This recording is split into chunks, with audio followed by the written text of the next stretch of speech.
What's going on, y'all? It's gonna be the first episode I'll be showing y'all. For this episode, I'm gonna be showing y'all one of the main builds I use. And the biggest thing when making a build, the most important thing is finding a build that, complements your team. So with this video, I'm gonna be showing y'all, what complements our team the best. And I tweak some things up and I like to make it based on how I like to play as well. But let's get right into it. So getting right into it, first things first, I'm gonna go here and as you can see, I got a lot of builds, but this has been one of the main builds I use right here. This is, but I kind of tweaked it up to how I want to use it and make it a little bit better. So I'm gonna go right into this one. This is one I've been using a lot recently at the guard position. So I'm a two guard for our team, a secondary ball handler, but at the same time, I can also, slow down and be the one guard as well. I got a lot of builds. I can be a big, but this is the one where I probably have the most impact for us. He's a lefty, so let's get right into it. Going to attributes, I went with the 85 driving layup for the Devin Booker layup style. You get a lot of good layup animations, but the biggest thing is the floater. The floater's quick, and it makes up for not having any dunk. And then getting into the shooting, you see we got the 90 mid-range, and that mainly is just for the badges. But also, when I'm on offense, I like to get to that midi spot. I feel like it's kind of just a bailout, but at the same time, it's one of the easiest shots to hit in this game. I think that's a big difference between 2K24 and 2K23. And then the 85 three ball, obviously, we got that for the silver limitless. You could have gone 86, but I don't think you need that silver agent 3, so I went with the 85. That's just me personally. Free throw 89, those are kind of some of just the last points I threw on there. I like to roll with the 80 free throw because I think that's all you need to hit consistently. I went with the 75 pass hack. I wanted that 77, but I had to drop it down to a 75 to finish up some other things. But 87 ball handle, that gives you all the ball handling you need, and that gets you that killer combos on silver, which is a big badge, in my opinion. If you like to do a lot of combo moves and use that to kind of create space. I went with the 83 speed with ball. A lot of people like to go 75, but I'm a big believer that speed with ball is important. That gets you that hyperdrive gold. And I think like when you're doing that speed boost animation to get down the court, when you're trying to get around locks, especially when you're playing that one guard, I think having the higher speed with ball just helps you create separation a good amount. Going to the defense, not a lot of attention to some of these other areas, but as you see, we get the 93 perimeter. We wanted that 94, but we weren't quite able to get it. I could have probably brought speed with ball to get that, but I really think I was okay with the 93 perimeter, getting gold clamps, gold pick dodger, gold ankle braces, gold challenger, all that stuff. I still am able to play good defense on the perimeter, but then the 95 steal, obviously that's high enough for the Hall of Fame interceptor. I'm not a big user of the right stick ripper, so I didn't feel like I needed the 96 steal, but I went with that 95 to get the Hall of Fame interceptor. Obviously, I got a 6'11 wingspan. I'm 6'7", and so I'm going to be able to get my hands in the passing lanes and just make steals with that Hall of Fame interceptor. A lot of people can go 91 and think it doesn't make any difference, but I wanted to make this build a little special. That was the biggest difference between this build and my last two-way three-level. I had a two-way three-level threat on my last one that I used a lot, but I wanted to try the 95 steal and see if I can get more steals and passing lanes with it, and it's worked pretty well. Obviously, to get that perimeter D, you needed the 48 rebound. And I don't get a ton of rebounds because our center, we just kind of, that's his role. But I'm able to, with the high perimeter D, I get workhorse and all that other stuff. So I'm able to get some rebounds here and there, but that's not a big focus for this player. Even though he's 6'7", that also helps with getting rebounds. I went with the 85 speed. I just think you need speed to be able to play good defense. You need to be able to, for getting steals especially, just running through, but also when you get beat, but when you get blown by or someone shakes you, it's just having a high speed helps you get back on defense and get in good position. 80 acceleration, you really only need a 77 in my opinion. It was one of those things again where I kind of just threw that on there. I think it helps a little bit with moving faster with the ball, but obviously people have done research saying that you don't need Excel to move fast with the ball, but I think, me personally, that's just how I play. I like it, but obviously I think you could take the Excel down to a 77, probably put it on maybe pass accuracy, maybe try to get that perimeter D to a 94. There's other areas I could have used it. Another area is maybe getting that mid-range to a 91 to unlock that Hall of Fame guard up. That's definitely a good badge. Could have put it on 77 Excel, brought that speed up. put it on strength potentially, but anyways, this is how I went with it. 71 strength, that gets you the bronze immovable enforcer. That's a huge badge when playing defense. I definitely would have liked to have my strength up more. Just I think having silver immovable enforcer would have helped this badge be even more of a lock, because immovable enforcer is a badge you need if you're going to be a lockdown. The 55 vertical, that's because you have the 85 speed. We wanted to lower this as much as we could.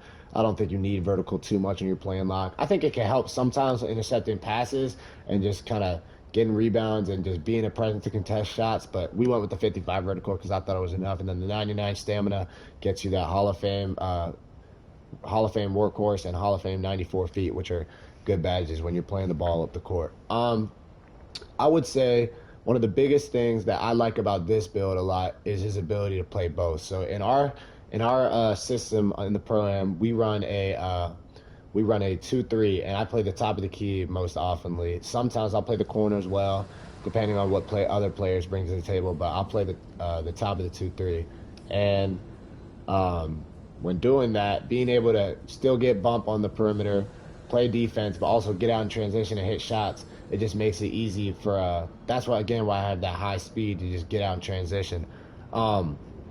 Being the secondary ball handler, some would say you don't need this, but one of the main reasons I did it was just because I think having two people who can handle the ball really well just helps your team, helps take some of that pressure off of the one guard. Because when you really only have one dominant ball handler, it puts a lot of pressure on him to never really get bumped out of position or, forced bumped to where he picks the ball up. It just kind of has somebody, he's getting pressed, the other lock is full court pressing. He can kind of just throw it up, and we can already get into our offense, and it's just a 4-on-4 because I can play point guard as well.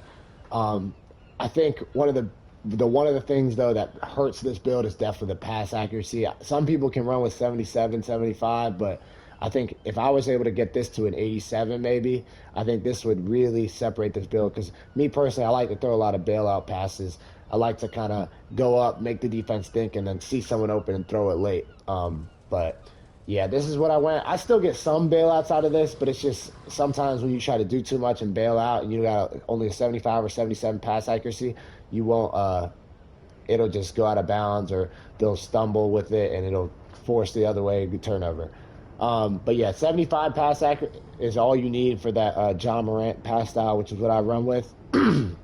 But yeah, I'm going to take you into the animations next. So you can see here the John Morant pass style. I really like it. I think it's quick.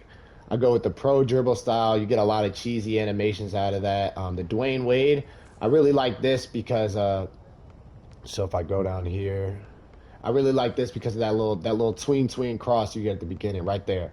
There's a lot of good combos you can do out of that, and it creates a lot of space.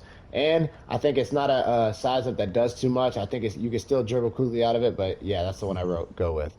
Regular breakdown combo, I went with the De'Aaron Fox. I just think De'Aaron Fox, you can't really go wrong. I like the quick animations he gets out of it, like that one right there. Aggressive breakdown combo is a really popular one. I went with the James Harden. Yeah, I just think it's a good ISO bag. It's a good two-guard aggressive combo to use. Yeah, that's really it. Escape moves, Kemba Walker, arguably the best in the game. Some people argue for the Trae Young, but I think Kemba Walker's is the best in the game. One of the most slept on ones that I still use on some of my high ball handle players is the Jimmy Butler, because I think sometimes you'll kind of run into an animation where the ball kind of stumbles in front of you and it's like a slow escape move. I think the Jimmy Butler is the most consistent in not getting those bad animations. I think it's really quick, arguably just as good as some of those, the Kemba and the Trae Young. Combo moves, again, the most popular, James Harden, that little tween right there.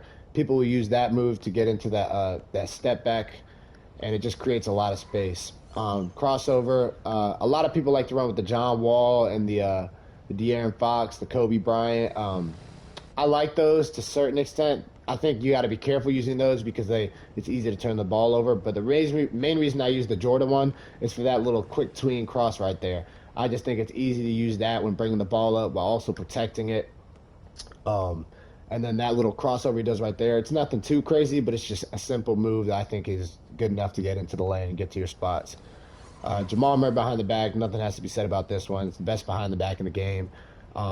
Depending on what type of player you are, like you see that slow behind the back right there, If you like to use the behind the back move to get into the lane, it's probably not the best move for you. Another one I like sometimes is Tyrese Halliburton. I just don't like how long it kind of takes him to pick his head back up after he does that move. That's why the Jamal Murray is better when you're kind of using the behind the back to create space on the 3-point line. But in terms of getting to the lane, you see his behind the back moving is a little faster. So I would definitely recommend that one for certain people as well. The spin, I like to go with the Steve Nash. I think it's quick, it's fast. You can kind of sneak that move in there sometimes. I don't use the spin move a whole lot, but I think it's definitely a move I want to add to my bag and continue to use more because I think it's a slept-on move. Hesitation, I went with the John Morant. A lot of people have mixed reviews on this one, but I think it's a really good hesitation just because of how far he moves when he goes one way. And I think it can catch people off guard. And also, when I have takeover, I like to use this move a lot to kind of go right into my shot after creating that separation. It's a fading three, but I think it's a really tough shot to guard. Lastly, this is a really controversial one. I went with the Luka Doncic moving step back, mainly because I like that little tween he does to create separation back. A lot of people go with the John Wall. Now, the reason I like the John Wall, but the reason I don't use it is because I don't like how when that move right there, you see that one, how he kind of obviously that crossover is a nasty move, but that hesitation or that moving step back he does when you're running with the ball, I just am not a huge fan. And I feel like that animation goes out of bounds and causes a lot of turnovers in bad situations. But yeah, so I went with the Luka Doncic. I just think it's easier to do combos out of, and I feel like it just makes my player a lot quicker. Going into some of the scoring stuff, obviously I went my custom jump shot, which I'll show you all in a minute. I go with the Steph Curry free throw. I've used it so much. I'm so used to it. The Devin Booker layup style, no dunk style since we're not dunking. The Kobe dribble pull-up, which is, in my opinion, the best dribble pull-up in the game. Pro spin jumper, keep it simple. Just not too much, but you can still get to your spot. Hop jumper, Devin Booker. I think it creates a lot of separation. It's easy to time. Some of the step backs are kind of hard to time. In my opinion, a lot of the step backs in this game aren't that great, but Devin Booker is definitely one of the better ones. Fade, Pro 2. I run with the Kobe sometimes. These two are kind of the ones I'll use, but yeah, so that's the post fade I use. Post hook, I don't do that really. Post hop shot, I'll use the Kobe. I don't know why I don't have this equipped, but yeah, I'll use the Kobe most of the time. Motion style went with Jimmy Butler. I think it gives a good boost when you're trying to run down the court, and then obviously Jimmy Butler's a lot. You can still play great defense with this motion style. Yep. Going to show you guys my jump shot. So the jump shot I use, that's not the right one, whoops. I'm a big fan of this jump shot right here. I go Tracy McGrady, Troy Brown, Oscar Robertson. Sorry, this is the main one I use. Ben Shepherd, Oscar Robertson, Troy Brown. I was right. I'm tripping.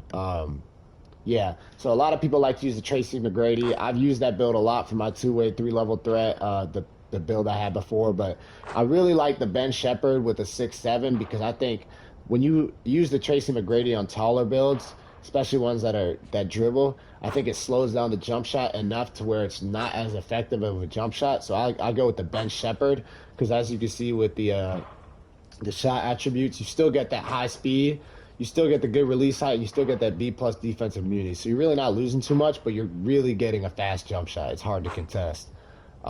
Yeah, the Oscar Robertson can really, anytime you're making a jump shot, it's got to be Oscar Robertson mixed with something else because Oscar Robertson is the best jumper in the game. The Troy Brown, I use this one because of the speed. I mean, he's got a fast jump shot, releases it quick. The blend, you can see here, I went 62%, 38% Troy Brown. I did this mainly just to get that defensive immunity up.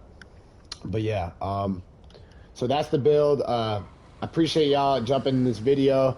I'm going to make sure I attach some gameplay to this video just to show y'all, you know, some of the moves I like to get to out of these animations I have. Some of my favorite shots I like to get to. I'll be dropping some highlights from my player as well as some just live gameplay so y'all can kind of just see. I'm going to give a little shout out. Go check out my Twitch. I stream pretty consistently on there. We have our team name, Vici. I'm going to actually show y'all the... So this, you can see the arena here. Not sure what y'all think about it. Vici is actually our company. Me and my brother run, and as you see the little logo inside the 3-point line, that's like the logo we have. And then I'm gonna show y'all the jerseys. So these are the jerseys, the home ones. We got the all white. Vici training. We got the number. I went with the black outline instead of just doing kind of the all black, just to kind of mix it up. I thought these are the away jerseys, the all black. These are my favorite ones. I really like the black jersey. I think it's a better look. But yeah, I'm number 9 with this guy.